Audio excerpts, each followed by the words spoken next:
Introducing well, so I have in the studio Fuseni Issa is a member of parliament for the Okankwe North constituency. He's here. Good morning to you, Fuseni. Yeah, it's good been a morning. while. Yeah, this year I haven't seen you. I've been here. Yeah, I've been here this year. Yeah. Right. Yeah. How are you? Very well. Great gentleman. Yeah, we're grateful. Cool as always. Yeah. When are you resuming? We're going back to parliament next week Tuesday. Wow. Right. You are the political elite, so everything you say, all the directions you give, we follow. Did you say elite? Elite, yeah. Oh, we just happened by the grace of God to be at the helm of affairs today, but but that's a good thing. It's a good thing. Yeah. And well, one more member of the ruling elite or the political elite is Al Hassan Suhaini, total cheat MP. We know that he said this because at the time, the song that won that award for Fancy Gadam was up and running as one of the initial best singles of the last, if not 24 months. And he's here. Hassan Suhaini is a member of parliament for Tamale North. My good friend, good morning to you. Mischievous Roland. Good morning. Morning. I'm a socialist, though. Socialist? Yeah, I'm not elitist. Okay. This is a champagne sipping socialist. You're a social democrat. Yeah. I'm a Muslim, too. A Muslim, right. So champagne is not in my dictionary. Champagne not in the sense of alcoholic champagne. All right. So we have a couple of things. Champagne is alcoholic. We have a couple of things. You like football? I do. Which team do you support in Ghana and then also? I'm a fan of, a supporter of Real Tamale United. Unfortunately, we have been struggling to join the Premiership. It's looking good. I've been following a couple of games that the team has been engaged in the last couple of weeks, and it's looking good. We can't wait to. Which foreign team do you support? Like, I'm a Chelsea fan. You know, Real Tamale United has the blue and white. Yeah. You know, you're like me, right? Yeah. Chelsea. Yeah. I'm all blue. Yesterday was good, huh? Yeah, it was good. Liverpool was whipped well. Yeah. We put them in great stride, creep them in line. They said they want to go and win the Champions League. We're happy. Once we like EPL, they go and win. Sorry, Roland. We are not just saying that we are going to win the Champions League. Oh, you're a Liverpool fan? Yes, of course. Oh, sorry. We are in the finals. We have went to the finals. So we are not just saying, but we have showed that we have what it takes. Hard to earn it. Of all teams in Europe, we are in finals. Which team do you support? Liverpool. I mean, locally. Locally, phobia. It has to be phobia. It has to be phobia. That club. It has to be phobia. They go to Protocol's home and go and score them. They're dangerous. Anyway, so we see how that goes. But let's start some discussions. I think 6 days ago, this was launched. We call it the Nation Builders Core. And since then, the website of the core has been up and running. Never crashed, even though sometimes it gets hijacked somehow because of the entry, we're told, the traffic of people who want to apply. And it's basically for diplomates, for HND holders, for graduates and postgraduate degree holders, etc. So we have 40,000 of such applicants so far for the Nation Builders Core. Let me start with you. That's a good initiative, Inusa, won't you say? A good thing for... The name is Fuseni Issa. You're right. Thank you, Roland. Let me. It seems to. It's okay. Let me say good morning to my constituent in Okankwe North. Last Thursday, we had a very unfortunate incident in Abofu, where we had fire guard some residential and commercial properties. We have about 220 people displaced as I speak. We've opened a relief center at Abofu, so we're asking for some support for anybody who is touched by the plight of the people in Abofu. Back on NABCO, Nation Builders Core. I think that it's a great initiative, excellent initiative. We know that one of the challenges we are facing as a nation today is unemployment situation, where people finish school, some sort of training, and are unable to land some good opportunities or paying jobs. In the last couple of years, because of the way we have managed our economy, our going to IMF and all that, has put a freeze on public sector recruitment. At the same time, the young people, keep graduating from school, and so we have a backlog of huge numbers of people waiting to be employed one way or the other. And as a nation, we also fall short in certain segments at the same time. So we are looking at areas where we could utilize the set skills.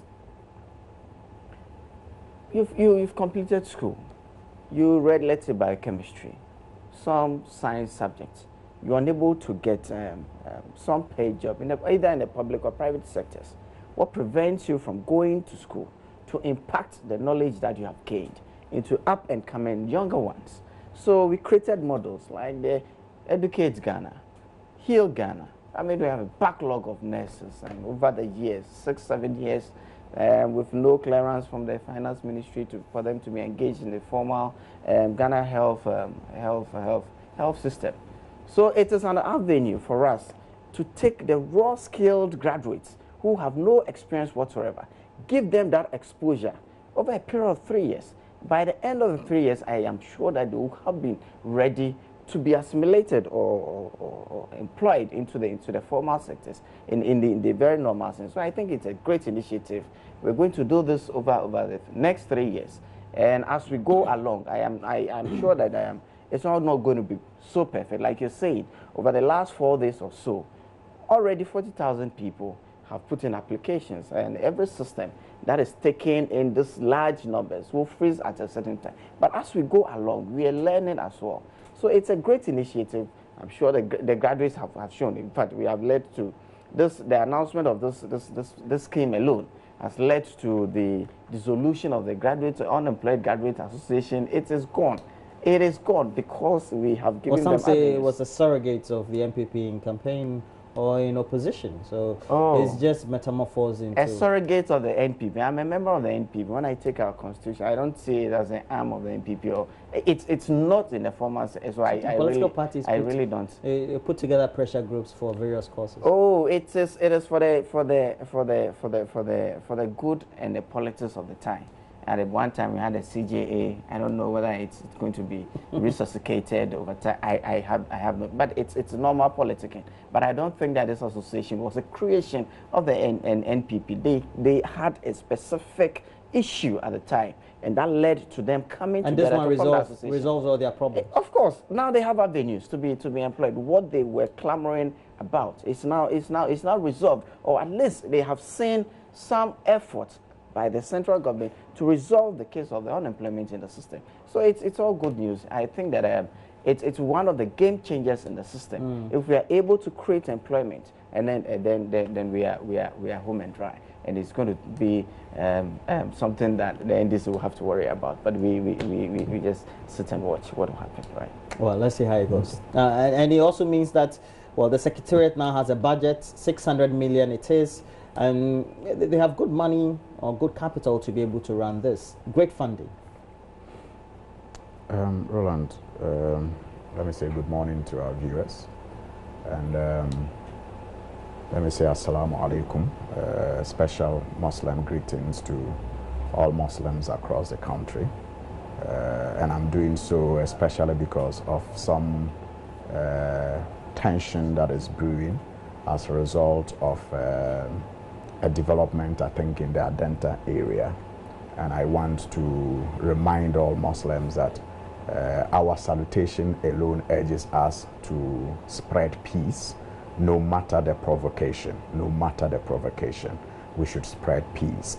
It can be provocative, the fact that there seemed to be an attempt to close down mosques and to ask them to stop, calling azan. I mean, it started with the suggestion that people should now call azan with text messages, and this development in Adenta is generating a lot of tension in the Muslim communities, and I want to use what exactly is happening in Adenta? I don't even want us to get into the details. I just want to use this opportunity to appeal to our Muslim brothers and sisters to respond to every provocation with peace, as we have been urged, with calm heads. Okay. We must, I am very sure that lawyers and professionals are handling this particular matter because the case is in court, and I'm very sure that they are very capable lawyers, some of them not even Muslim, who share in the pain that we all feel as a result of this seeming attempt to discriminate against that sect. But I want to once again appeal, please, cool heads. Nobody should take the law into his own hands. Nobody should do anything untoward that will give opportunity to the naysayers to say Islam again, there they go, violent and those things. I think we must deal with this with cool heads and allow the people who are seized with the knowledge to deal with it, Inshallah, Almighty Allah himself promises that he will fight for his religion. He will fight for his religion.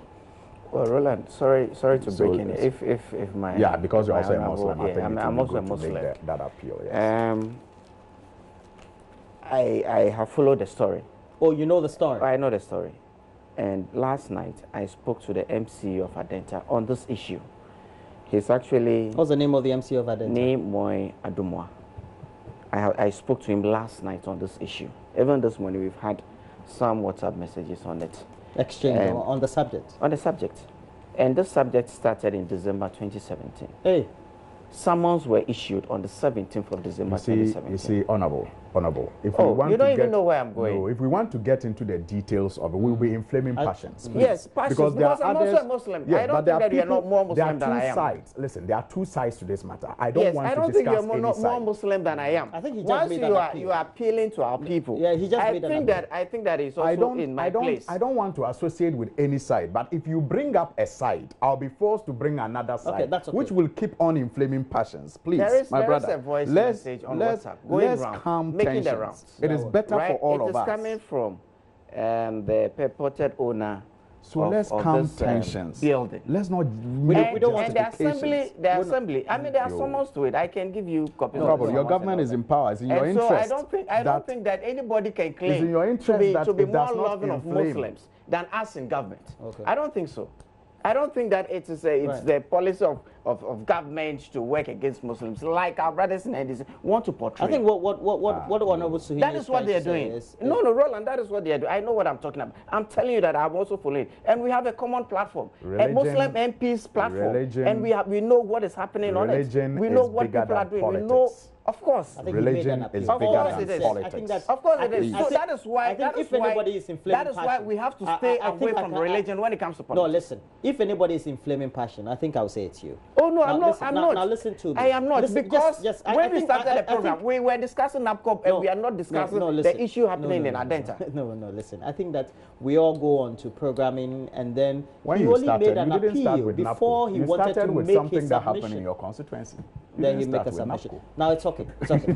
It's okay. So I think that if you make any interjection at all, it should be that you're also making an appeal for people to be calm. Allow people with cool heads to deal with it. What I'm saying is that I don't think that we even have any cause to cause any mayhem. But you know there is tension. It's okay. You agree that some people there is because of how this case is being followed and how we are trying our attempt at politicizing this issue. That is what is creating. That is what is creating attention. I even don't know about the issue. Oh, okay. I will what you said speed on it doesn't indicate anything politically. Oh, that is. But the thing is that I'm also from the community. If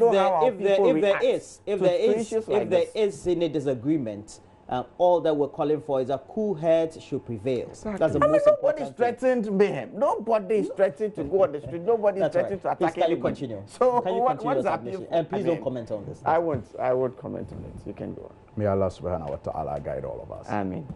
On NAPCO now, I think that I agree with His Excellency President Mahama when he says that we seem to have a super incompetent government which is engaged in a government as you go. That was also said in Bolga over the weekend, that our government is a government as you go. They govern as we go. And I'm sure it is the reason why you, Roland, you are fascinated about Total Cheat. Because it's like I said, as I dedicated the song to the MPP, everything they have attempted to implement or to do amounts to nothing but what the song portrays. A beautiful virgin who paints a beautiful lady who paints her face and portrays herself as a virgin, only to be taken home for the man to realize that indeed. Is that a song that goes by, I'm married beautiful, now you're ugly? Oh, that's beautiful chit. Oh, okay. No, that's total. That's total the title. Only to realize that you brought home a born-tray virgin. Because you see, Roland, first of all, on NAPCO, this MPP party told the unemployed youth of this country that they were going to give them jobs. This is one of them. One of the promises. This is one of the means. Listen to them discuss NAPCO. They tell you it's an internship program. So you get on board, after 3 years, you exit. Internship. But in that same admission that it's an internship, they present it as the jobs that they promised them. If that is not deception, if that is not deceitful, I don't know what is. You're saying if you're an internship, you're not working. Is that a job? Is that what was promised? Okay. That's total cheat. Is that what was promised? That you will find them job. Now you get them an internship program that you say they will enroll on for 3 years and exit without any plan, containment plan. First of all, that is not what was promised, Roland. Assuming this is good, I'm not even saying this is good, but I'm just saying, assuming this is good, that was not what was promised. Then you move on to look at even the kind of propaganda that is around this whole launch. And I have said it somewhere that I'm sure the business people in this country these days who are making a lot of money are event organizers, because that's what this government is good at. Organizing events to launch one thing or the other without any impact. At the launch, we heard that about 1 million jobs have been created. Roland, then we should start exporting labor. Because the latest labor survey report, March 2017, by the Ghana Statistical Services, puts an estimated value of those unemployed in this country at 1.2 million. Statistical Service, their record, latest 2017 March, says that the unemployed people in this country are around 1.2 million. The MPP says they have created about 1.1 million jobs, and they are adding NAPCO to it. So if you don't have a job out there, please tell the MPP they are deceptive. They are, I don't want to use that word, but that's who they are.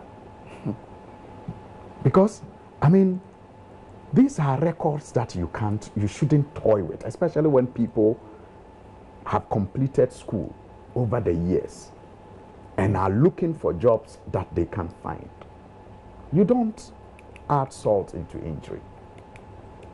Now, we are told that nurses and all, trained nurses who have not been posted yet, yes, they can't get financial clearance to post them, but they can get financial clearance to spend 600 million Ghana cedis. But it's not only for the nurses. I think if you do a computation of that the is very good. That is very good. We have a lot of institutions in this country that have reported that they need more staff. They can't get financial clearance from the finance ministry to employ the staff that they need, including nurses. But they can get 600 million, 70 million Ghana cedis a month to dash out like this. This is classical vote buying. Classical vote buying. You cannot get financial clearance for the Forestry Commission. You can't get financial clearance for the ambulance services to recruit people. You can't get financial clearance. And why don't you have financial clearance? Because the finance ministry says there is no money to pay them.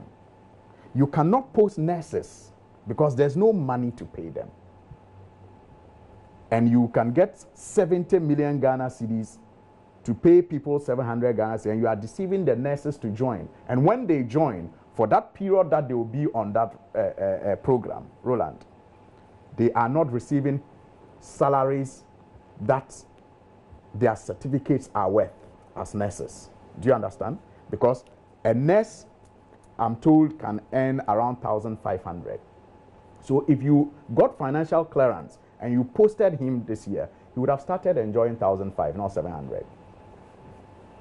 He would have been paying his SNET, and so he is assured of pension when he retires.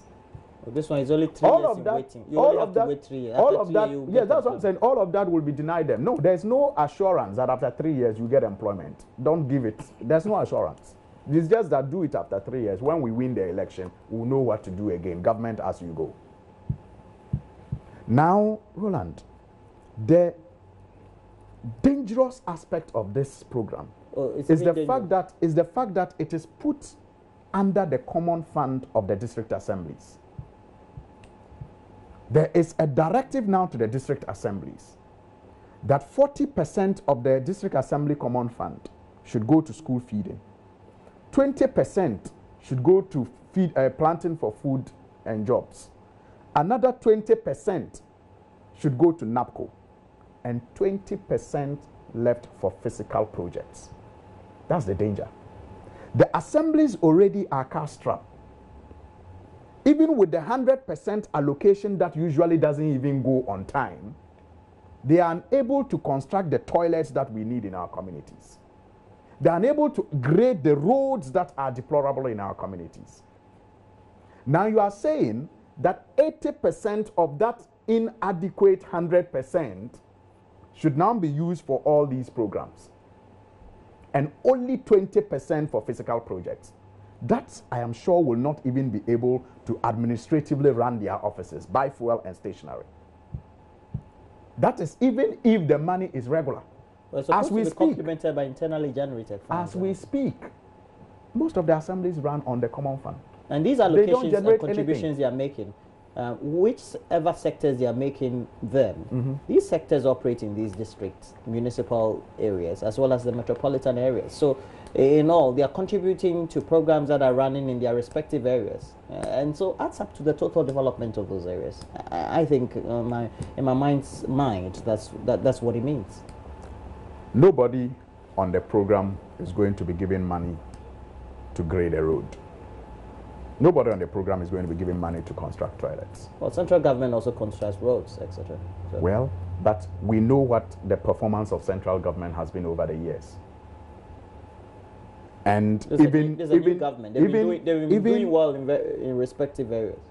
I heard somebody say, Janankra Omanse.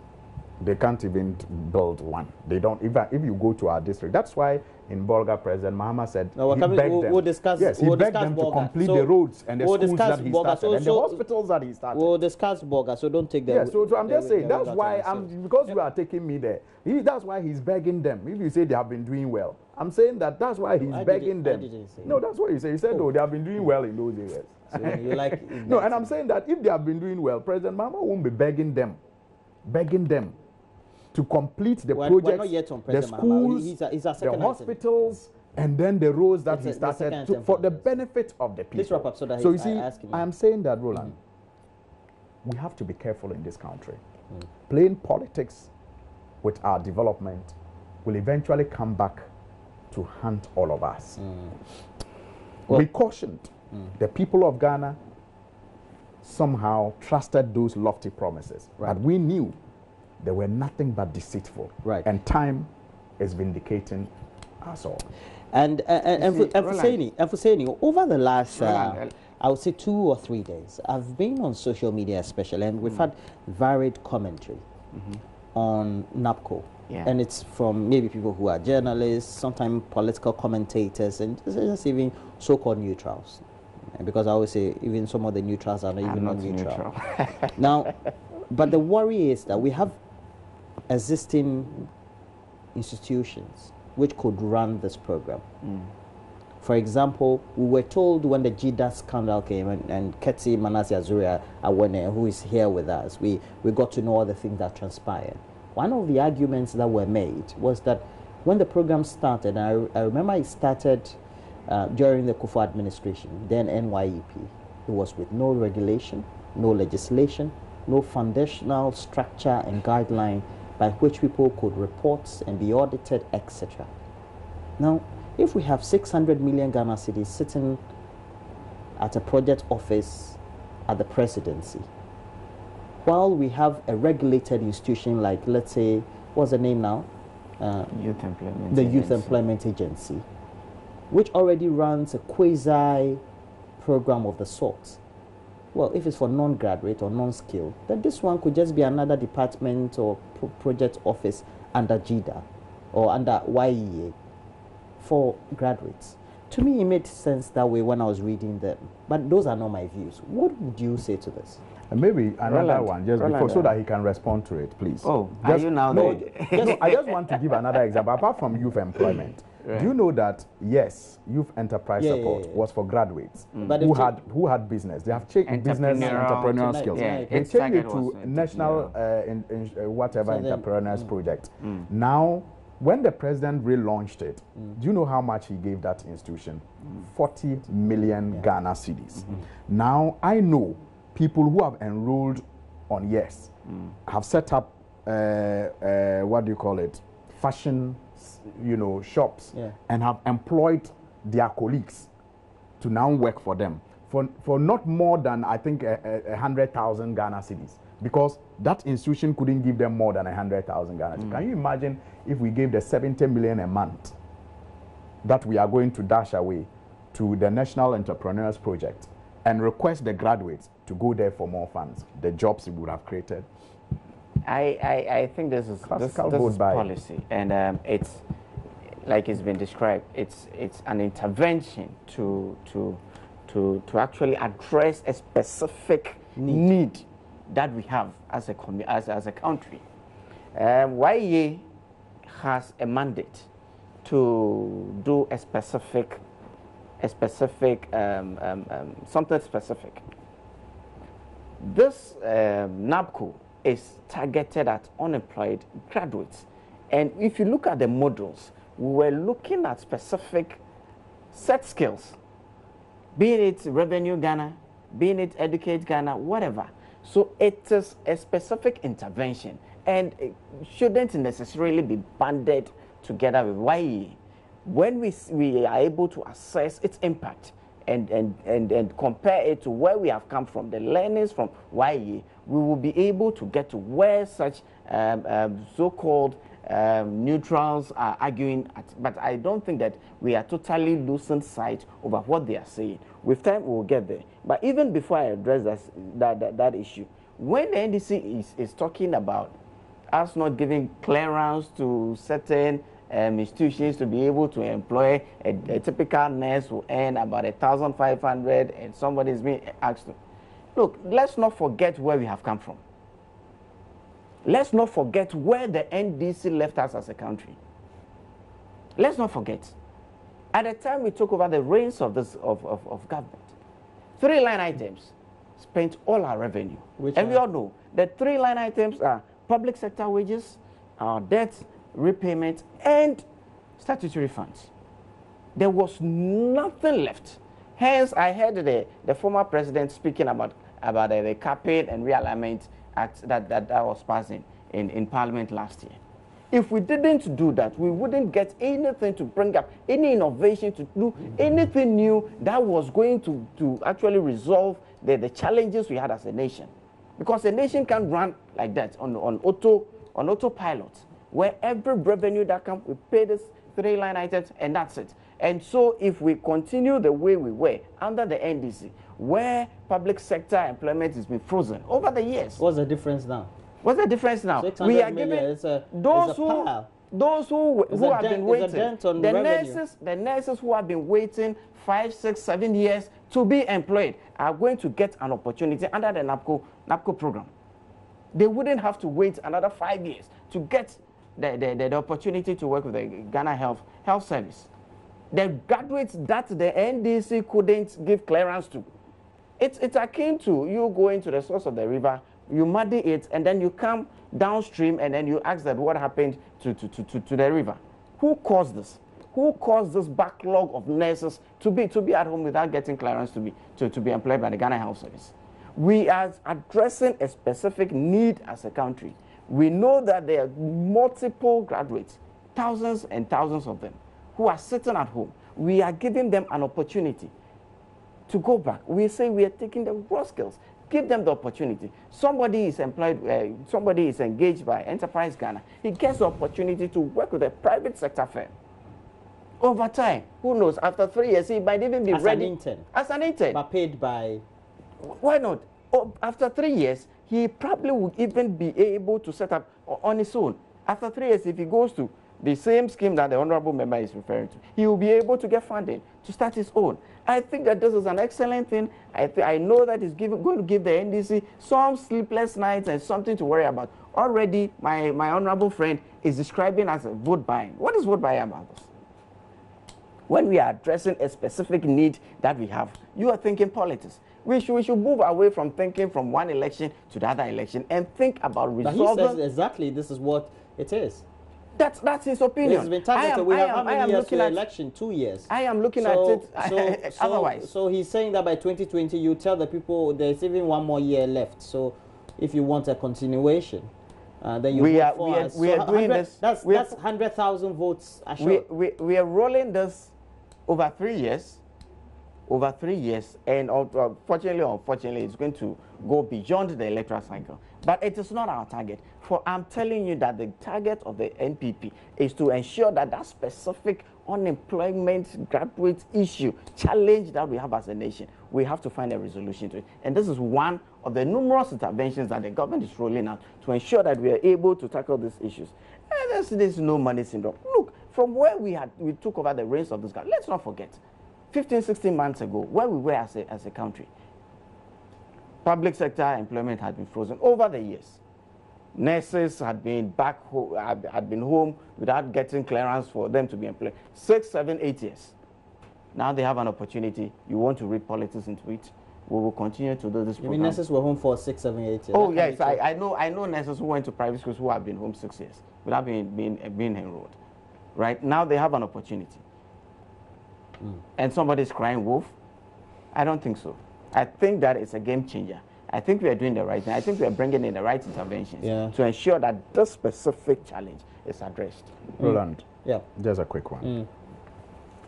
If my brother is not thinking the next election, he and his government are not thinking the next election, I have a solution to create jobs. Which is what?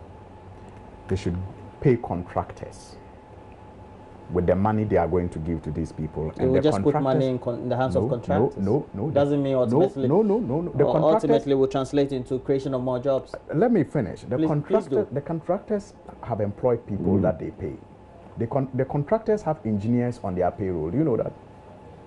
And if they have money to do more projects, they will need more engineers. Do you know that?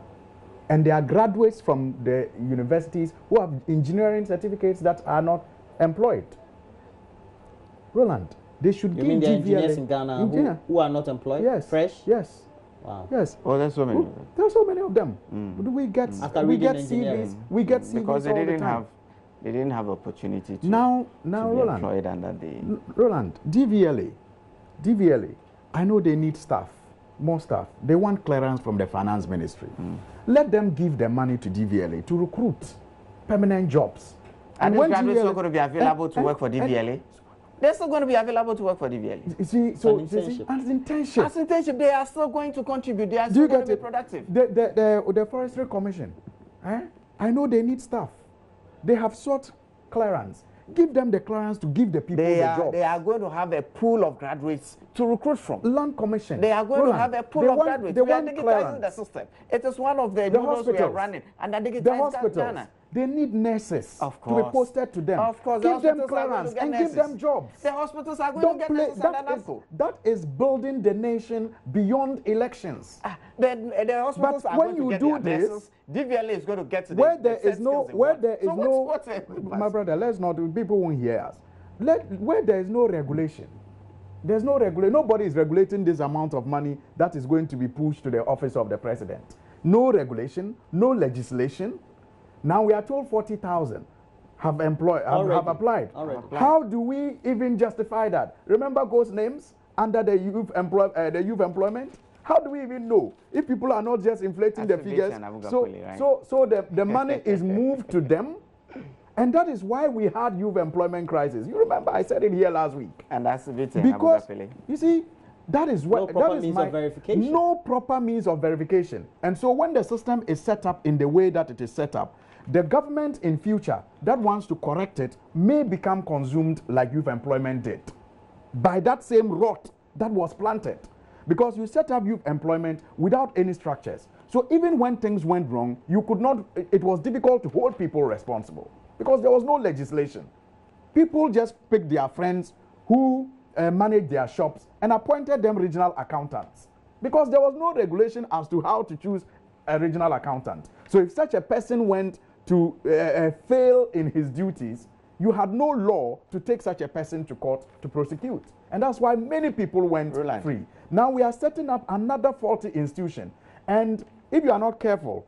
It's not an institution, it's a project office. A project office, fantastic. It's the president. Another faulty project.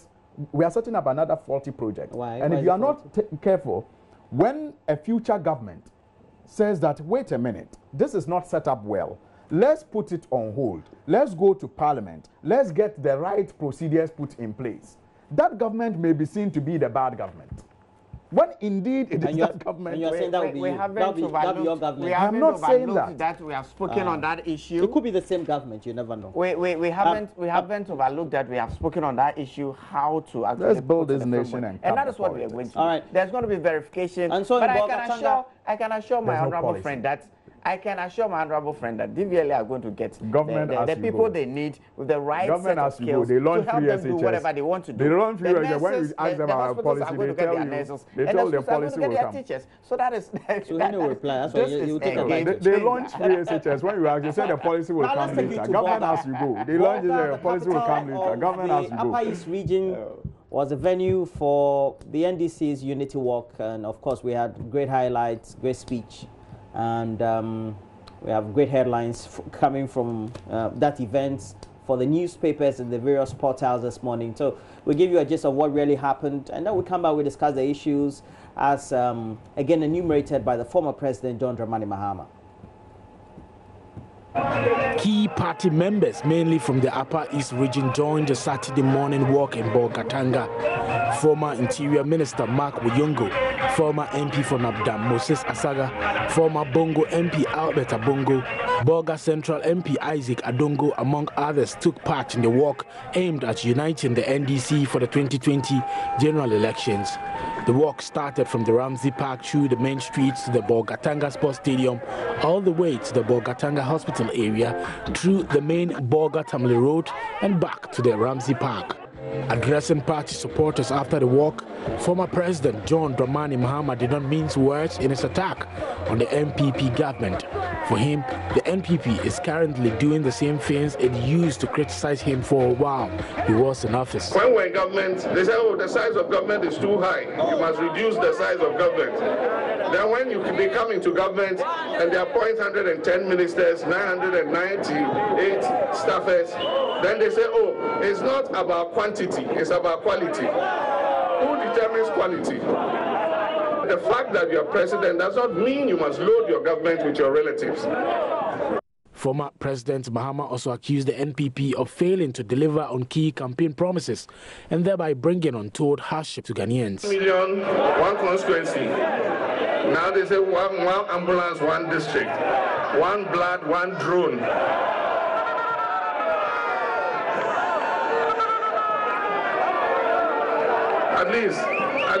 At least, take it easy and fulfill the ones that you promised. When you talk, they say, so we are fulfilling our promises. We promised to restore nursing training allowances. The nurses tell me that since that first payment they got in September last year, they've not been paid again.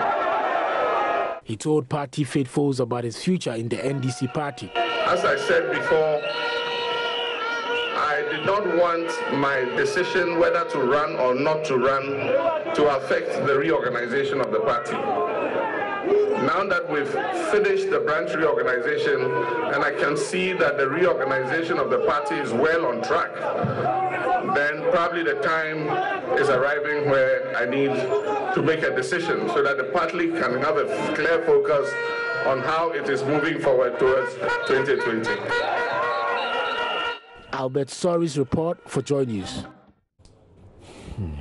So the thrust of the speech, of the conversation, which has generated a lot of debate since the event took place, is about roads that have not been done, and especially for areas which are closer to those project sites, it become a talking point for many of the people.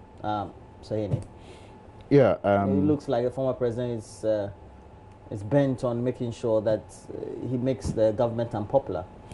You know, anytime we talk unity walk, there are two people I wish to commend, or I always commend. Kojo Bonsu, former mayor of Kumasi, and Joshua Kamba. I think these are great organizers who move beyond just the talk of organizing to actually doing the field work of organizing. They have successfully organized 9 walks in 9 regions of Ghana. Each walk, you know, has its own unique characteristics and has a way of energizing the base of the party, which is important, especially when you are in opposition and coming from a defeat such as the one that the NDC was dealt with. I have heard, I don't know if it is true, that in the Air Force, when a plane crashes or a helicopter crashes, the commander commands the forces to fly more to fly more aircrafts. That's a way of, you know, energizing the force and letting them not be put down by the crash of just one aircraft. And that, to me, was what this walk, when it started, has done for this party, the NDC. I mean, people were down-spirited.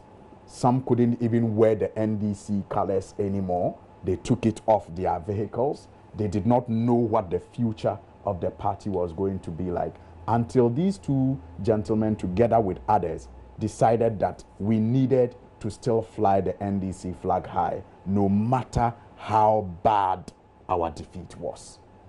And today, the party continued to be attractive. People are motivated to put back their flags in their cars and to fly it and to stand tall in their communities and say that I am NDC. Even though we lost, we are proud losers. We did do good to this country. And I commend them for that. And that is why I want to commend the people of the Upper East region for the way they came out, you know, to engage in this work.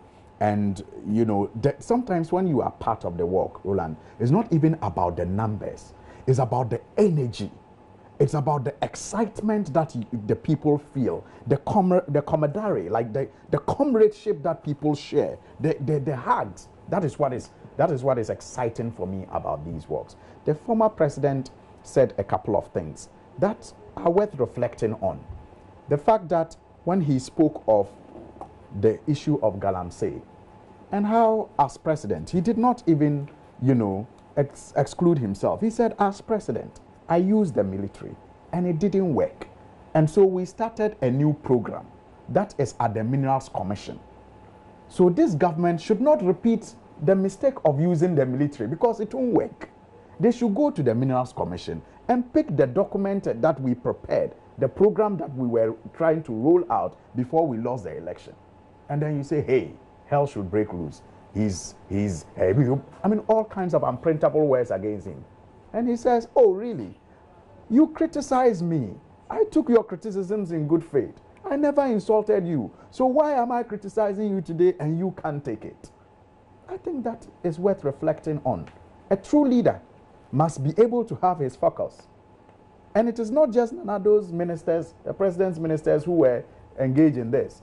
You remember the U.S. government deal, the U.S.-Ghana government deal, and how the president insulted all of us for criticizing that deal. That should tell you. Insulted you? Oh, he insulted every Ghanaian. Really? Oh yes. Go and read that speech. Go and read it. Very unprintable. Is everywhere. Where those of us criticized were hypocrites. We were something diehard. Something. I mean, I don't even want to repeat some of those words. So he did, and that should tell you the mark of a cool-headed, focused leader. President Mahama was undoubtedly one of the most vilified presidents that we have ever had. But he stayed his cool. In fact, he joked with some of them. He made fun with some of them and moved on and stayed focused. Now he talked about the projects that he started, especially the Bolga-Boku road. Today, as we speak, only about 20 kilometers of about the 110 kilometers, that was awarded is done.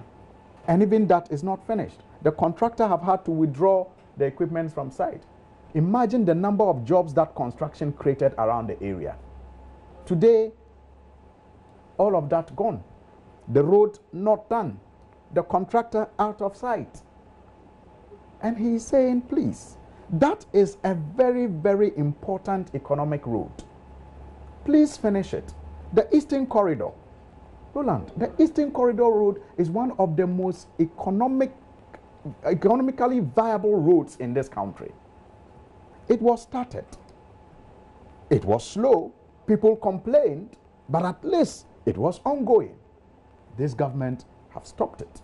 In fact, in the statement to address the nation, when the president appeared before Parliament, I was shocked when he said that cocoa funds had gone down at a time that we awarded the contract to use cocoa funds for that road. The prices of cocoa had gone down, and he didn't think that was a wise thing, so he has cancelled it. And so he's now looking for funds to continue to do the work. Somebody who knows that cocoa prices have gone down, cocoa money is not that much, but little drops of water will still say, let's continue the road. You criticize it, and you stop that little movement and say you are going to look for money to come. Okay, we wish him well. We pray he finds the money to come and complete it. Because you see, that road is important to about 4 or 5 regions in this country. The hospitals that were started, the schools that were started, please finish it for our children. Finish it, the markets, finish it for our mothers. Please. That's what is important. That's what governance should be about. There's NAPCO, there's FSHS. Yes, it's a governance is supposed to be continual, and it's Roland. I give you only a minute. Unfortunately, I don't have time. Oh, the issue of unity work. As a party, the New Patriotic Party has been there before. When we lost elections in 2008, when you lost in 2012, there's always a need to find an avenue to re-energize your base, to make sure that you will be able to contest. So you're saying just normal. I mean, it's different. It's a different thing. Trying to re-energize the base of the party, and it's a different bit or wanting to serve the political interest of one person. What this unity work is about, I don't think it's about the NDC. I think it is more about former President Mahama. And there's nothing wrong with that, even if it does so. I haven't said any. There's even if that is so. I haven't even said though it's a lie, wrong but with even if that is please, so, there's nothing wrong with since that. I don't have much time. Yeah. But the president at Bolga, it's not true, but even if it's true, there's nothing wrong with that. Who is talking about criticisms? Is it the same former president who said only ex-presidents could criticize him, and people like then our running mate couldn't criticize him because he's not been president before? Is it the same former president talking? Is it the same former president who was telling us Yenti Obia in Kumasi? Is it the same president talking about contracts? Where did he say Yenti Obia? That's not true. He did say that in that Kumasi. Is not true. He even went to the extent of saying he never said he went to the extent of saying that. But he didn't say Yenti Obia. If you can take that's a lie. Who is a he didn't say former President Mahama who couldn't take criticisms. Today, asking somebody to take criticism. Please, you should correct him. Please, coming from him, never said that. It's part of that propaganda that you did in the Ashanti President Mahama, coming from former President Mahama, it is very rich. Let's moving on to contracts. Contracts that we should finish them in my constituency, Okakwenof. In August 2016, a contract for almost 10 million cedis was issued to a company called Logistical Support Services to construct roads within the constituency. In August 2016, between August and January, how many people were employed as SNIT? You leave us with all this and you expect us to continue. When I have said on this program, what's wrong with all? I have said on this program that there were only 3 line items that consumed the whole of government. That contract to do the road for your people. There is no money. So you are happy they are not doing the road for your people. That is why the contract was issued in August 2016. For him to do the roads. Ask a contractor that between August. And you are happy that that road is not done for your people to benefit. I'm telling you that between August 2016 and today, what has the contractor done? And you are saying that he's not even been to site. He's not even been to site. Because the contract was awarded fraudulently. How fraudulently? Yes, I'm telling you, because then take him to court. And I have a copy of that contract. Take him to court. You are happy they are not doing the road for your people. We are resolving all those issues because the contract was issued fraudulently. I'm telling you that. And that is a legacy we got from the NDC. They awarded a contract for a road to be done for your people. You are happy up to now it's not being done. Fraudulently. That's why we've not been able to continue. Thank you. I know you know who is behind it. Okay, yes. The MP is happy your road is not being done, even though the contract is awarded. Is that what he said? That's the stock in trade of the NDC. No, I mean, I'm shocked. That is what they are used to. That is what they like. I'm shocked that you are not in support. You should be on the side of the contractor to get the job done. The contractor has not been. He is a member of parliament for Tamale North as well. Okay, so 2 North MPs. Thank you very much. No, Okaikwe North. Yes. Well, that was the politics they did with President Mahama. Everyone who had a Muslim or a Northern name was President Mahama's brother. Okay, but he's telling you he's not from the north. Yes, but you see, if President Mahama had appointed him, they would have said he's from the north. Two brothers of the propaganda. Two brothers of John Dramani Mahama. Thank you very much. And now we are seeing the Euphoria Thursday.